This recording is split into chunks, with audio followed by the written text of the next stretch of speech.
ይህ የምፅዓቱ አዋጅ ነጋሪ አገልግሎት ወቅታዊና ዕለታዊ ወጎችን በማቅረብ ትንታኔ የምንሰጥበት የተለያዩ እንግዶችንም በመጋበዝ የምናቀርብበት መድረክ ነው። መረጃዎችን ያጠናከረ ይዞልን የሚመጣው ፓስተር አለማየሁ ነሙ ሲሆን ፕሮግራሙን የመራና መሰናዶውን ኤዲት በማድረግ ወደ እናንተ የሚያቀርበው ይልቃል አስራት ነው። መልካም ጊዜ። ሻሎም ሻሎም፣ ውድ የተከበራችሁ የምፅዓቱ አዋጅ ነጋሪ አድማጮቻችን ሰላም ለእናንተ ይሁን። ዛሬ እንግዲህ ዕለቱ ቅዳሜ ነው። የቀኑን መረጃ ወደ እናንተ ለማምጣት ከፓስተር አለማየሁ ጋር ተገናኝተናል። የዓለማችን ወቅታዊ ሁኔታዎችን ወደ እናንተ በማሰባሰብ መረጃዎችን እያጠናከረ ይዞልን የሚመጣው ወንድማችን ፓስተር አለማየሁ እግዚአብሔር ረድቶት በዓለማችን ዙሪያ ያሉትን መረጃዎች በመጽሐፍ ቅዱስ እይታ ፈትሾልን የማንቂያ ደወል ሊደውልልን እንግዲህ ተከስቷል። መልካም ጊዜ እንደሚኖረን ተስፋ አደርጋለሁ። ይልቃል አስራት ነኝ ከምፅዓቱ አዋጅ ነጋሪ አገልግሎት። ውድ አድማጮቻችን ዓለማችን ላይ ምንድነው እየተሰማ ያለው? ምንስ ነገሮች በመከሰት ላይ ናቸው የሚለውን ዳሰሳ ለማድረግ እንግዲህ ፓስተር ጋር ተገናኝተናል። የሚሰሙት ነገሮች ሁሉ በጣም ደስ የማያሰኙ ናቸው፣ አስፈሪም ናቸው። ነገር ግን ለኛ የማንቂያ ደወሎች ስለሆኑ አካሄዳችንን፣ እርምጃዎቻችንን ሁሉ እያጤንን በተለይም ደግሞ በአብያተ ክርስቲያናት ዙሪያ ያለን ኃላፊነት ላይ ያለን ወገኖች በጣም ቆም ብለን ልናስብ የሚያስገድዱ ክስተቶች እየተከናወኑ ናቸውና እንግዲህ በዚህ ዙሪያ ፓስተር ያሳስበን መረጃዎችን ይዞልን መጥቷል። እስኪ እነዚህ መረጃዎች ምንድናቸው የሚለውን ከእሱ አንደበት እንሰማለን። በቅድሚያ ሰላምታ እንለዋወጥና ይዞልን የመጣውን መረጃ ያጋራናል። ሰላም ላንተ ይሁን ፓስተር፣ እንዴት አለ? እንደምን አለ ወንድም ይልቃል? እግዚአብሔር ይመስገን። እንግዲህ ከቀናት አልፎ ሳምንታት፣ ሰዓታት፣ ደቂቃዎች ሁሉ እየነጎዱ እንደሆኑ እያስተዋልን እንገኛለን። የሚሰሙትም ደግሞ መረጃዎች በጣም ልነቃበት የሚያስፈልጉ ነገሮች ናቸውና እስኪ እንግዲህ ይዘህልን የመጣኸውን መረጃ አጋራን። እንግዲህ የዓለም ነገር በጣም እያሳሰበ መጥቷልና ይህ አሳሳቢ ሁኔታ ውስጥ ነው ምድር ያለችው። በተለይ ደግሞ ዓለም አቀፉ ድርጅት የሆነው የዩኤን መቃብር እየተቆፈረ መሆኑን የሚያመለክቱ ዜናዎች ናቸው አሁን እየወጡ ያሉትና ምንድነው አሮጌው የዓለም ስርዓት አክትሞለታል። ይህን የተናገሩት የሃንጋሪው ጠቅላይ ሚኒስትር ቪክተር ኦርባን ናቸው። ጠንካራ የዓለም አቀፍ ተቋማት ውድቀትን አብስረዋል። ዓለም አቀፍ ድርጅቱ ሰላምን ማስከበር አልቻለም፣ ሚናቸውንም መወጣት አልቻሉም ያሉት ኦርባን የዶናልድ ትራምፕን አዲስ የሰላም ቦርድ ዓለምን ከጥፋት ሊታደጋት ይችላል የሚል ሀሳብ ሰንዝረዋል። የሃንጋሪው ፕሬዚዳንት ማለት ነው። የሃንጋሪው ፕሬዚዳንት እንግዲህ ምንድነው አሁን ለምንድነው እሳቸው ይህን ጉዳይ ያነሱት የሚለውን ነገር ስትመለከት በእርግጥም አዲሱ የዓለም ስርዓት በሁለት አቅጣጫ ለምንድነው የተበሰረው? ቻይናና ሩሲያም የአዲሱ የዓለም ስርዓት ጀምሯል የሚል አብስረዋል። በዚህ በኩል ደግሞ የዶናልድ ትራምፕ ፒስ ቦርድ የሚባለው ስትመለከተው ያንን ሰላም አብስሯል። ወይ የዓለም አዲስ ስርዓት ነው ብሏል።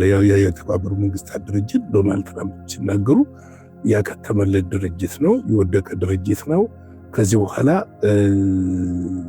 ምንም እድል ፈንታ የሌለው በዓለም ላይ ለውጥ ማምጣት የማይችል ድርጅት ነው ብለው እየተናገሩ ያሉትና ዓለም ምስቅልቅል የሆነበት ነገር የሚታይ በግልጽ እየታየ ያለበት ነገር ነው።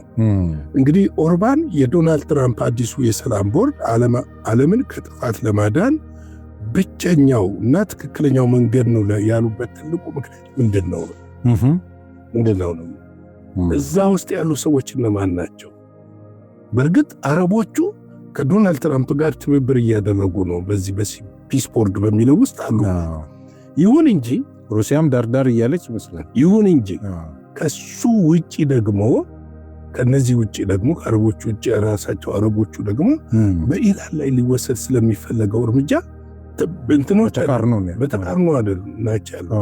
ሌላው ይህን ፒስ ቦርድ የሚለውን ብዙዎቹ የአውሮፓ ሀገሮች እንደውም አልተቀላቀሉ። የሚያስገርመው ደግሞ ይሄ ነው። አውሮፓውያን አልተቀላቀሉ። የሚያስገርመው ይሄ ነው። ለምንድን ነው ያልተቀላቀሉ? የተበሰረው ደግሞ አውሮፓ ውስጥ ነው። የመጀመሪያ የተበሰረው አውሮፓ ውስጥ ነው። ሚቲንጉን ያደረገው አሜሪካ ውስጥ ነው። እና ስለዚህ ብቸኛ ተቋም ሊሆን የሚችልበት መንገድ ምንድን ነው? የዓለም አሁን ለምንድን ነው መሰለ ለዓለም ሰላም የሚያመጣ ከሆነ ዓለም አቀፍ ማህበረሰብን ያቀፈ አይደለም። የአፍሪካን አህጉር ያቀፈ አይደለም። የኤዥያን አህጉር ያቀፈ አይደለም። የአውሮፓን አህጉር ያቀፈ አይደለም። የተወሰኑ ጥቂት የሚሆኑ ወደ 10 የሚሆኑ የዓለም ሀገራት ናቸው በዚህ ፒስ ቦርድ ውስጥ የታዩ ያሉት። እሱም በጣም ሀብታም የሆኑ ሀገሮች ነው። እና በጣም የገረመኝ ነገር ምንድነው በዚህ ፒስ ቦርድ ላይ በዋናነት እያሽከረከረ ያለው ሰው ነው። እኔ አሁን እየገረመኝ ያለው እያሽከረከረ ያለው ሰው ጄራርድ ኩሽነር ነው። በጣም የሚገርመው እሱ ነው። ምንድነው እሱ የሀገር መሪ አይደለም። ሰው እኮ ለምን እንደማይጠይቅ ነው የሚገርመኝ። የሀገር መሪ እኮ አይደለም ይህ ሰውዬ።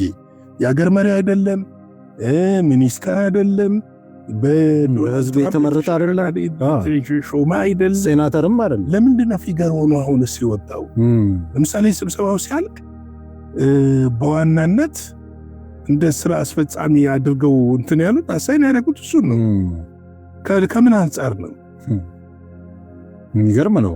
እንግዲህ አስብ ከፍልስጤማውያን ታጣቂዎች ጨምሮ እስከ ኢራን እንደገና እስከ ሩሲያ ድረስ እየሄደ ትራምፕን እየወከለ ኔጎሽት ያደርጋል። ይሄ ራሱ በጣም የሚገርም ነው። እኚሁ ሰው ሲናገሩ ምንድነው ያሉት? ዩኤን ያሉ ተቋማት ጦርነት ማስቆም አልቻሉም። በግልጽ ተችተዋቸዋል፣ አልቻሉም። አዲስ ጥምረቱ ትራምፕ እና የአረብ ዓለም የፖለቲካ አቅጣጫ ለመቀየር በጋራ ቆርጠው ተነስተዋል ይላል። ትራምፕና የአረቡ ዓለም። አረቡ ዓለም የት ጋር ነው ያለው? እንግዲህ መካከለኛ ምስራቅ ነው። አውሬው የት ነው የሚነግሰው? መካከለኛው ምስራቅ። መቅደሱ የሚሰራው የት ነው? መካከለኛው ምስራቅ ነው። መጨረሻውም ጦርነትም እዛ ነው የሚደረገው። ጌታ ኢየሱስም የሚመጣውም እዛ እና ቆይ ኩዌሽን ማርክ ጥያቄ ልጠይቅ ይገባል እዚህ ጋር። ለምንድን ነው አረቡን ዓለም የያዙት እሳቸው? አብርሃሚክ አኮርድ በሚለው ስያሜ ማለት ነው። አብርሃሚክ አኮርድ ብቻ አይደለም፣ ለቤተ መቅደሱ መሰራትና ለአውሬው አመቻች ሁኔታዎች መፍጠር የሚቻለው እዛ ኤሪያ ያሉ ሀገሮች ጋር መስራት ስትችል ነው። ለምንድን ነው አውሮፓውያኖች አሁን እንደነ ቪክቶር ኦርባን ያሉ የመሳሰሉ እሳቸውም ቢሆኑ ሩቅ ምስራቅ አካባቢ ያሉ ናቸው። ምስራቅ አውሮፓ ናቸው። ለምንድን ነው እነዚህ ሀገሮች ሌሎቹ ቸልተኛ የሆኑት የሚለውን ነገርም ደግሞ እንድጠይቅ ያነጋል። ይሄንንም ጨምረ ለአድማጮችም ሐሳብን ብታካፍል ደስ ይለኛል። ትዝ ይልህ እንደሆነ በዚህ ጉዳይ ላይ በጣም ቆይተናል። እናንተ የተወያየንበት ማለት ነው። በተባበሩት መንግስታት ጉዳይ አንድ ጊዜ አንስተን ነበር ይመስለኛል፣ የዛሬ ዓመት ይመስለኛልና ልክ ጥርሱ እንደወላለቀ አንበሳ ነው በቃ ውልቅልቁ ነው ያወጡት። በተለይም ደግሞ ይሄ የተፋጠነው ትዝ ይልህ እንደሆነ 152 ሀገራት እስራኤልን ከተቃወሙ ማግስት ጀምሮ ከዛ በኋላ ጠቅላይ ሚኒስትር ቤንጃሚን ኔታንያሁ አሜሪካን ሄደው ከተመለሱ በኋላ ነው ይሄ ነገር በፍጥነት ሂደቱ የተፋጠነው እና እዚህ ላይ እንደውም ምን መልከታ ይኖረኝ ነው? አሁን እንግዲህ ምንድነው መሰለህ አሁን ይሄ ነገር መፋጠሙ ብቻ ሳይሆን አሁን ላይ ምንድነው መሰለህ ያስታውቃል እኮ አካሄዱ። ለምሳሌ ዶናልድ ትራምፕ የአሜሪካ አስተዳደር ከ66 የዓለም አቀፍ ድርጅት ተቋማት ሲወጡ እና ከዛ ለነዛ የሚያደርጓቸውን እርዳታ ሲያቆሙ ወዴት እየሄደ ነው የሚል ነው። እርዳታ ማቆምህ እኮ አይደለም፣ ድርጅቱን ሽባ እያደረገው ነው፣ እንዲፈርስ እያደረገው ነው። ይህንን እንዲፈርስ አድርገህ ደግሞ ይህንን የሚተካ ግን ጥቂት ሀገሮች፣ ሀብታም ሀገሮች፣ $1 ቢሊዮን መክፈል የሚችሉ ሀገሮች፣ መክፈል የማይችሉ ሀገሮች አባል መሆን አይችሉም።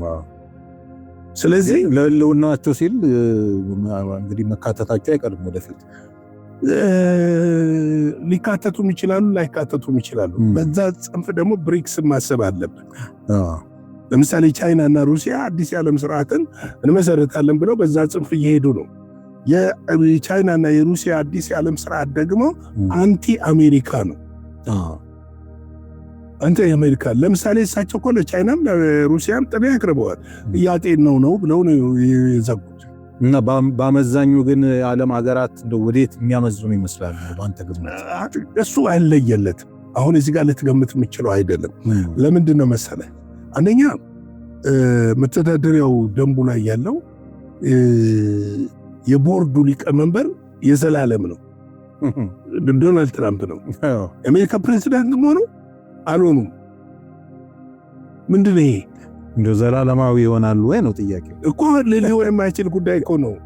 ያው ጉዳይ አስፈጻሚ ስለሆነ እሱን እንግዲህ እናንተ እንዳላችሁት ነው።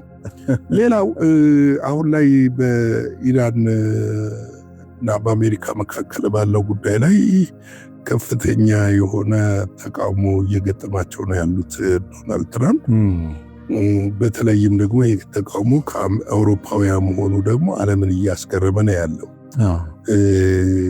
እንግዲህ ውጥረቱ በየቀኑ አዳዲስ ክስተቶችን እያሳየ በመጣበት በዚህ ወቅት ላይ ከዚህ በፊት በጋራ አብረው ይሰሩ የነበሩት ብሪታንያ ወይም እንግሊዝ የኔን የጦር ሰፈር ማንኛውንም የጦር ሰፈሬን ተጠቅመሽ ኢራንን መደብደብ አትችይም በማለት አንቲ የሆነ የአሜሪካ ተቃርኖ ጀርባ እየሰጡና ጀርባ ሰጥታ መቆሟ ዓለምን አሁን ላይ እያነጋገረ ነው ያለው። እንግዲህ ከዚህ በፊት መካከለኛው ምስራቅ ላይ በሚደረጉ በማንኛውም ዘመቻዎች በጋራ እርምጃ የሚወስዱ አገሮች ናቸው ሁለቱ። ለምሳሌ የቅርብ ትዝታ ነው ኢራቅ ላይ፣ የመን ነው ሶሪያ ላይ፣ እንደዚሁ ደግሞ የተለያዩ ሀገሮች ላይ እርምጃ በሚወስዱበት ሰዓት ሁለቱ ሀገሮች በጋራ እርምጃ የሚወስዱት። ነገር ግን አሁን ላይ ሁለቱ ሀገሮች በምን አይነት ሁኔታ ውስጥ እንዳሉ ባናቅም በዲፕሎማሲ ይሄ በፖለቲካው ወይም ደግሞ ባለመግባባቱ ረገድ ከፍተኛ ውጥረት በመካከላቸው እንደተፈጠረ ግን የሚያመለክቱ ነገሮች እየታዩ ነው ያሉ።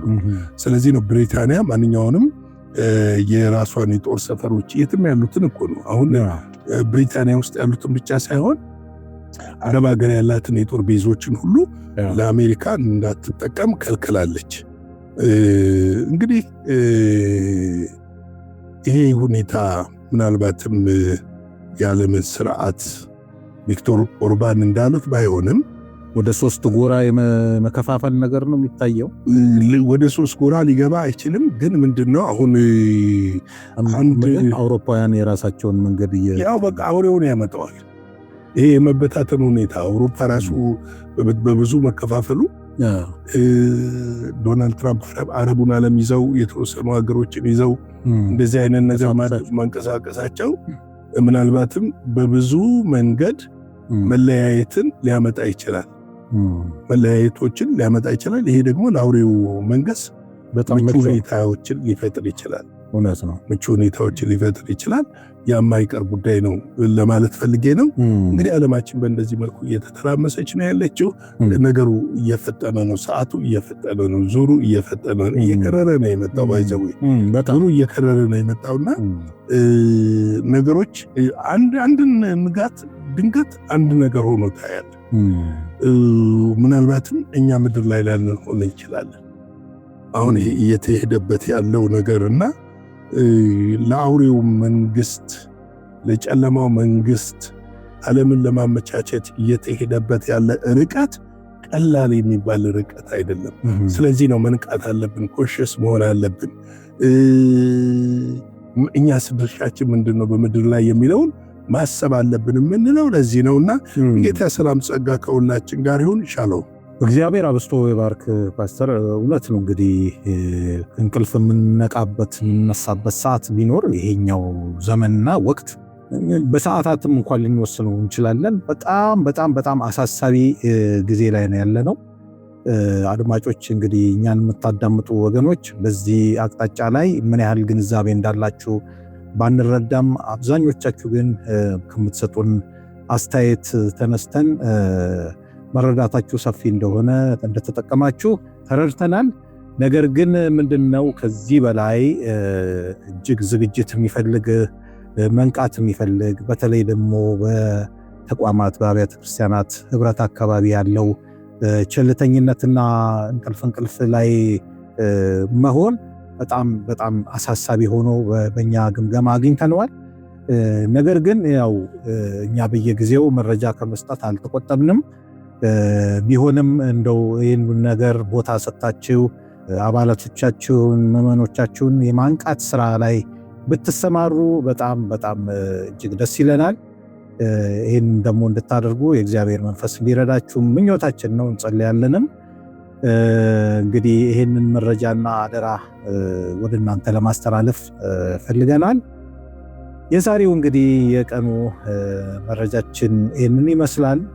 የእግዚአብሔር ፈቃድ ከሆነ ምሽት 12 ሰዓት ላይ የቀጥታ ስርጭት ይኖረናልና በጣም ወቅታዊ በሆነ አጀንዳ ዙሪያ ስለሆነ የሚቀርበው እዛ ላይ እንድትታደሙ ከወዲሁ ማሳሰብ እንወዳለን። የእግዚአብሔር ፈቃድ ከሆነ ደግሞ በነገው ዕለት ደግሞ ሌላ መረጃ እጅግ አንቂ የሆነ መረጃ ወደ እናንተ የምናመጣ ይሆናል። እስከዚያው ድረስ የእግዚአብሔር ምሕረት፣ ቸርነት፣ ጸጋ እያንዳንዳችን ጋር እንዲሆን እንመኛለን። ሻሎም። ለዛሬ ይዘን የመጣነው ወቅታዊ መረጃ ይህንን ይመስል ነበረ። በሌላ ጊዜ በሌላ መሰናዶ እስከምንገናኝ ሰላም ለእናንተ ይሁን።